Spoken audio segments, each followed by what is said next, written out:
मन की तृष्णा को जीतना ही मानव का सबसे बड़ा लक्ष्य है। किसमें मन फंसा हुआ है? आशा और तृष्णा। अगर इस आशा तृष्णा से हम निकल के बाहर आ जाएंगे तो फिर आनंद ही आनंद है।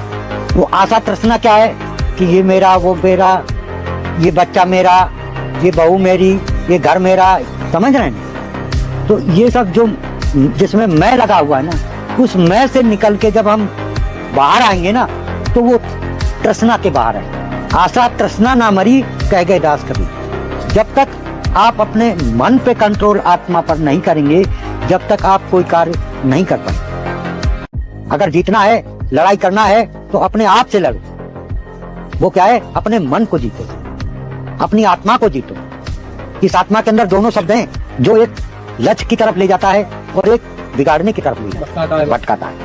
वो जो भटकाता है वो कौन है? वो है कलयुग। वो सबके अंदर हर जगह पर विराजमान है। कलयुग अपना असर दिखाता है और सत्य अपना असर दिखाता है।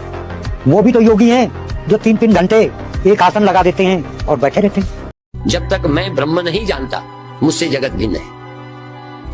ध्यान रखना, जगत हमको अपने से भिन्न लगता है, बल्कि जगत में सब आ गया। पत्नी, बेटा, बहन, भाई, कुत्ता, बिल्ली, पेड़, पहाड़, जमीन, आसमान, सब आपसे बोलो है ना भिन्न। बिल्कुल ही मेरे से सब अलग है और मैं सबसे। ब्रह्म से कोई अलग नहीं, ब्रह्म किसी से अलग नहीं। मैं ब्रह्म हूं, कोई शब्द नहीं है जिसे रटना है। देखो, घड़े से मकान अलग है नहीं है। घड़े से सकोरा, घड़े से ईंटा, घड़े से जमीन, सब अलग अलग है। घड़े से पूछो तो कहेंगे जब ये पृथ्वी है मैं गड़ा हूं, ये सकोरा है मैं गड़ा हूं, ये ईंटा है मैं गड़ा हूं, ये मकान है, ये पेड़ है मैं गड़ा हूं।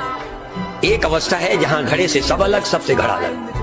पर घड़ा जिस समय अपने को मिट्टी अनुभव करेगा, जिस समय यदि घड़ा अपने को मिट्टी देखे तो फिर ईंटा कौन है, फिर मकान कौन है? तो हमसे ऊपर कौन? हमसे ऊपर केवल 3, एक देवता, उससे ऊपर ऋषि, उससे ऊपर अवतार है। ऊपर वाले जो है वो सुख ही सुख भोग रहे, वहां दुख है ही नहीं। देवता, ऋषि और अवतारी सुख ही सुख भोग रहे, वहां दुख है ही नहीं। हमसे नीचे कौन है? 83,99,999 योनि हमसे नीचे है। ठीक, एक अपूर्ण यदि एक जोड़ दिया तो 84 लाख पूर्ण हो जाएगा। तो हमसे जो नीचे दुख ही दुख, वहां सुख नहीं। हमसे जो ऊपर सुख ही सुख, वहां दुख नहीं। और मनुष्य एक ऐसा प्राणी है पृथ्वी पे 84 लाख योनियों में केवल मनुष्य है जो सुख और दुख दोनों एक साथ भोगता है। यदि भगवान भी कहें कि हम आपको दर्शन देना चाहते हैं तो हम कहेंगे धन्यवाद, बधाई आपको, पर आपके दर्शन की जरूरत नहीं है। क्यों? क्योंकि आप जो रूप दिखाते हैं वो माया का है।